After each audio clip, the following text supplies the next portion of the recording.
sinabi ni Ingkong sa mga babae, huwag kayong magpalinlang sa mga pogi, sa gwapong lalaki na dadaanin kayo, sa matatamis na salita.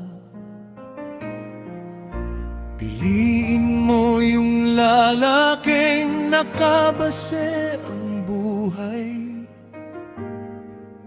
sa salita ng Diyos. Kayong mga dalaga, makinig kayong mabuti. Gusto niyong mabuhay na may Diyos. Gusto niyong huwag kayong mapahamak, huwag kayong iibig ng madalihan kahit may nararamdaman na kayo.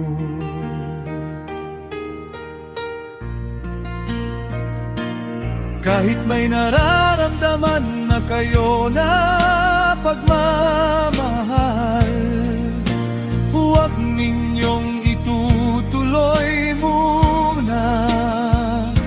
Pagka ang naibigan nyo ay nagdadala-dalawa o nagtatatlo-tatlo ng nobya,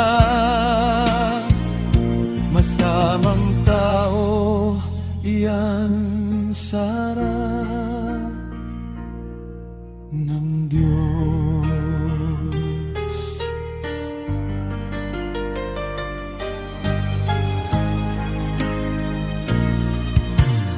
Kung naniniwala ang babae sa salita noong nanliligaw,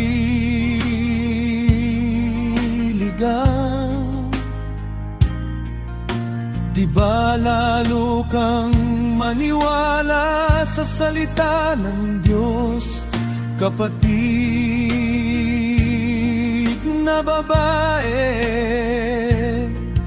Yung sakit ng katawan ay madaling tisin, isa dalawang araw na. Pero yung sakit ng kalooban, hindi basta-basta nawawala yun. Talaga namang karamihan sa manloloko ay mga lalaki, bagamat may mga babae di namang manloko. Pero ang karamihan talaga mamalaki.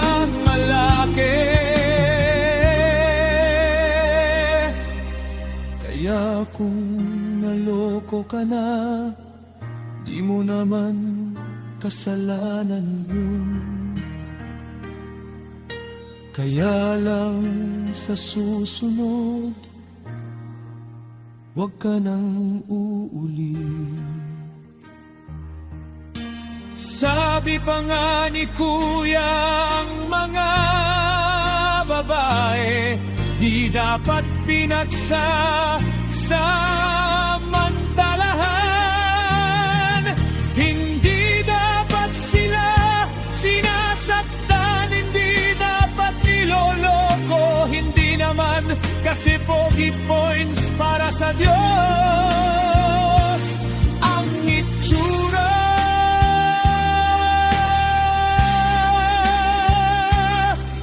Kundi ang pogi points para sa Diyos ay ang